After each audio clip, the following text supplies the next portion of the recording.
Pernahkah kamu menemukan karakter anime yang begitu kompleks hingga sulit untuk membedakan apakah dia seorang pahlawan atau penjahat? Sebelumnya, perkenalkan aku Kaishi. Di konten kali ini, kita akan membahas salah satu karakter paling legendaris dari dunia Naruto, yaitu Uchiha Itachi. Kisah Itachi adalah narasi yang melampaui batas fiksi, menempatkannya sebagai salah satu tokoh paling tragis dalam sejarah anime. Ia adalah sebuah paradoks yang berjalan. Seorang pahlawan yang rela menanggung kebencian dunia, seorang jenius yang membuat pilihan paling tidak manusiawi, dan seorang kakak yang mengorbankan segalanya demi satu-satunya orang yang ia cintai. Di sini kita akan mengupas tuntas setiap lapisan dari karakter Itachi, dari latar belakang tragisnya hingga warisan abadi yang ia tinggalkan.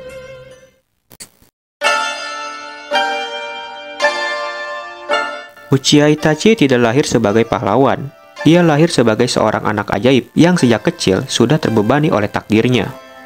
Masa kecilnya yang seharusnya dipenuhi tawa dan permainan, justru berubah menjadi perjalanan penuh kengerian dan tanggung jawab yang jauh melampaui usianya. Sejak usia dini, Itachi sudah menunjukkan bakat luar biasa. Ia lulus dari Akademi Ninja hanya dalam 1 tahun saat usia 7 tahun. Pada saat usia 8 tahun, ia sudah menguasai Sharingan. Lalu di usia 10 tahun, ia berhasil lulus ujian Chunin. Dan puncaknya, pada usia 13 tahun, ia sudah menjadi Kapten Anbu. Reputasinya sebagai jenius di atas para jenius tersebar luas di Konoha. Bahkan ayahnya, Fugaku Uchiha, menaruh harapan besar padanya sebagai calon pemimpin klan di masa depan. Namun di balik semua pujian itu, ada luka yang dalam. Pada usia 4 tahun, Itachi menyaksikan langsung kengerian Perang Dunia Shinobi ketiga. Ribuan nyawa melayang, desa-desa hancur, dan trauma itu melekat kuat di dalam dirinya. Sejak saat itu, Itachi tumbuh sebagai seorang pasifis atau anti kekerasan yang sangat mencintai perdamaian. Alih-alih bermain seperti anak-anak lain, ia menghabiskan waktu mempelajari sejarah, politik, dan akar konflik dari dunia shinobi. Kematangan yang dipaksakan ini membuat pemikirannya jauh melampaui anak seusianya, bahkan setara dengan seorang Hokage. Tapi hal ini juga menciptakan jurang yang membuatnya sulit dipahami oleh teman sebayanya maupun klannya sendiri. Di tengah kesendiriannya, Itachi hanya menemukan satu orang yang benar-benar bisa memahaminya, yaitu Uchiha Shisui. Itachi memandang Shisui sebagai kakaknya sendiri. Mereka berbagi pandangan yang sama tentang perdamaian. Dan dari hubungan itu, Itachi menemukan landasan moral yang kokoh. Namun, tragedi kembali menghampiri, dan Zoshimura, salah satu petinggi Konoha, mencuri salah satu mata Shisui. Shisui dalam keputusasaan menyerahkan mata kanannya pada Itachi, lalu mengakhiri hidupnya dengan menjatuhkan diri ke sungai Naka. Kematian Shisui membangkitkan Mangekyo Sharingan pada diri Itachi. Tapi lebih dari itu, peristiwa ini menghancurkan satu-satunya solusi damai untuk menghentikan kudeta Uchiha, yaitu Genjutsu Koto Amatsukami milik Shisui. Kepergian Shisui membuat Itachi sendirian. Semua beban moral, semua harapan untuk perdamaian kini sepenuhnya ada di pundaknya. Itachi yang masih remaja harus menghadapi dilema paling mengerikan dalam hidupnya.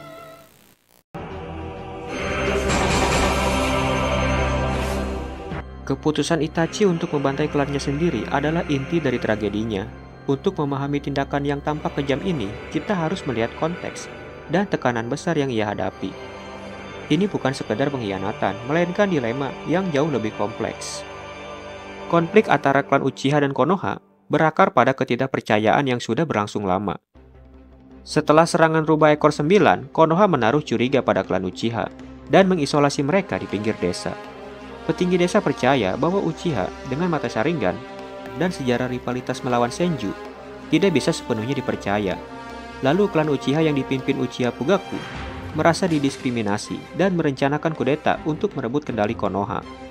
Di tengah konflik ini, Itachi terjebak sebagai agen ganda mata-mata Konoha dan juga klannya sendiri.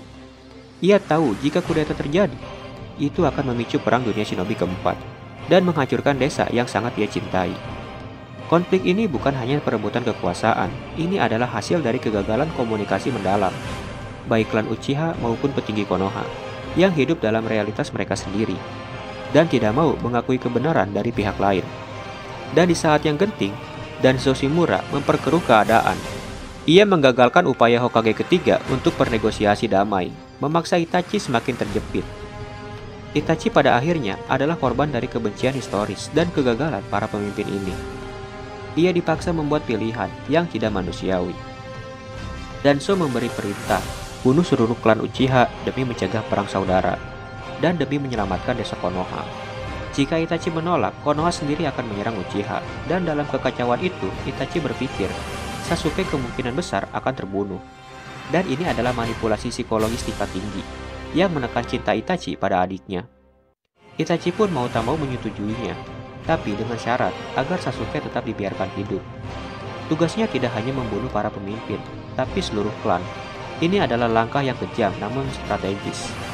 Petinggi Konoha dan bahkan Itachi sendiri percaya jika ada anggota klan yang selamat, terutama anak-anak, mereka akan tumbuh dengan kebencian mendalam dan suatu hari menuntut balas.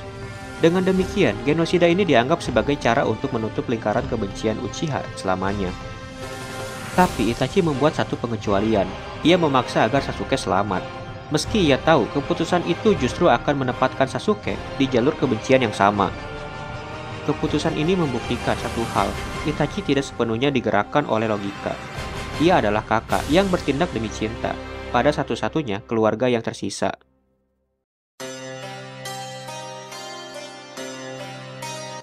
Setelah pembantaian klannya, Itachi menciptakan citra palsu sebagai pengkhianat berdarah dingin. Ia lalu bergabung dengan Akatsuki, organisasi kriminal paling ditakuti, untuk menjalankan misi rahasianya. Lalu Itachi menjadi simbol buronan tingkat S dan menjalani hidup dalam kesendirian total. Di mata dunia, ia hanyalah penjahat yang bertanggung jawab atas pembantaian klan Uchiha. Namun di balik topeng dinginnya, ia punya misi ganda, menjaga Konoha dari ancaman Akatsuki, sekaligus memastikan Sasuke tetap aman dari kejauhan. Itachi memata-matai organisasi itu dan mengawasi setiap gerakan mereka untuk memastikan desa tidak dalam bahaya. Kehidupan ini adalah bukti beban mental berat serta kejam. Itachi harus berbohong pada semua orang, klannya, desanya, bahkan adiknya sendiri. Dan dalam kebohongan itu, ia perlahan kehilangan jati dirinya. Dalam perjalanannya di Akatsuki, Itachi dipasangkan dengan Kisame Hoshigaki. Walau mereka tidak bisa disebut teman dalam arti yang biasa, keduanya membentuk ikatan unik. Mereka sama-sama memikul beban berat, membunuh rekan seperjuangan demi tujuan yang lebih besar. Kisame yang juga dikhianati pemerintahnya, melihat dirinya dalam sosok Itachi. Dari situlah lahir rasa hormat yang mendalam. Ikatan ini begitu kuat hingga di saat-saat terakhir hidupnya, Kisame tetap mengenang Itachi.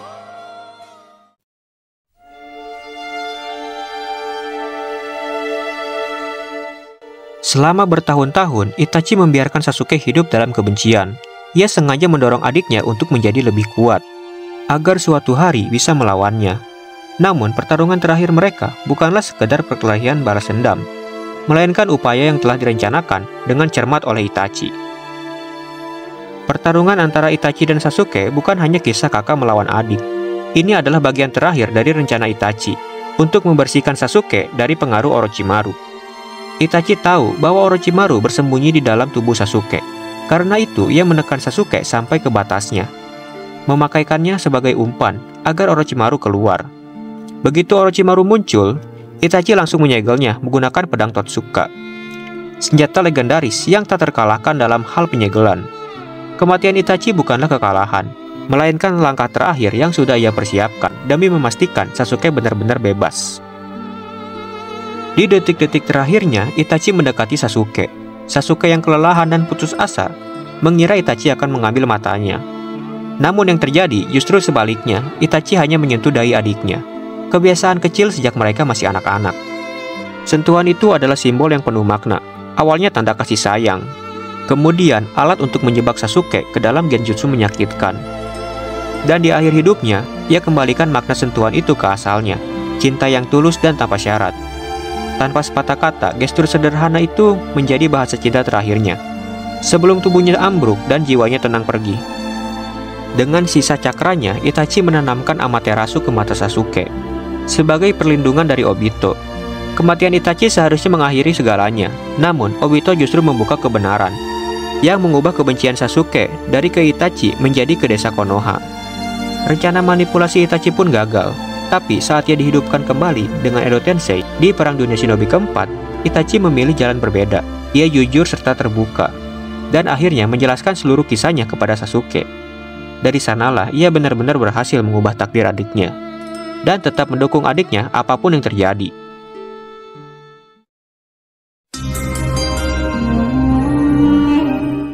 Untuk benar-benar memahami Itachi, kita harus melihat dua sisi yang mendefinisikan dirinya. Kecerdasan taktisnya dan penderitaan psikologis yang ia tanggung. Kekuatan Itachi tidak hanya terletak pada kekuatan mentah. Justru, inti dari kekuatannya adalah kecerdasan strategis dan pemahaman mendalam tentang pertempuran. Ia adalah ahli genjutsu. Dengan Tsukuyomi, ia bisa memanipulasi persepsi waktu dan ruang. Selain itu, ia memiliki Amaterasu, api hitam yang membakar apapun. Dan Susanoo, perisai dan pedang tak terkalahkan, lengkap dengan cermin Yata dan pedang Totsuka.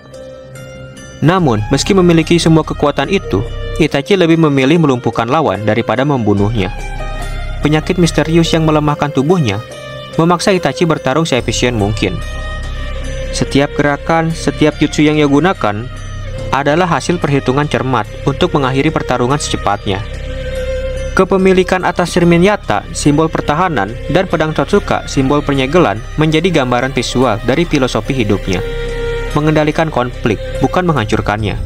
Puncak dari kecerdasannya adalah penggunaan Izanami melawan Kabuto, sebuah teknik yang tidak menghancurkan tubuh lawan, melainkan memaksa mereka menerima kebenaran tentang diri sendiri. Ini mencerminkan keinginan terdalam Itachi, menyelesaikan konflik tanpa kekerasan. Itachi adalah contoh nyata tentang trauma dan pengorbanan. Beban psikologis yang ia pikul begitu berat, sampai tubuhnya sendiri dihancurkan oleh penyakit misterius. Penyakit itu bisa dipandang sebagai penderitaan dari batinnya. Kehidupannya sebagai agen ganda yang penuh dengan kebohongan, membuatnya terjebak dalam kesepian yang dalam. Kata-kata ayahnya bahwa rasa sakit Itachi akan ia tanggung seumur hidupnya, menjadi ringkasan yang sempurna bagi perjalanan hidupnya. Itachi adalah seorang perfeksionis, seorang pekerja keras yang memikul tanggung jawab, jauh di luar kapasitas manusia. Namun, justru hal inilah yang membuatnya rapuh. Ia adalah bukti nyata bahwa menjadi jenius dan pahlawan bukanlah berkah murni, melainkan juga kutukan yang bisa berujung pada isolasi. Pada akhirnya, bahkan Itachi sendiri mengakui kegagalannya pada Naruto. Tidak peduli seberapa kuat seseorang, ia tidak bisa menanggung segalanya sendirian. Karena cepat atau lambat, ia pasti akan jatuh.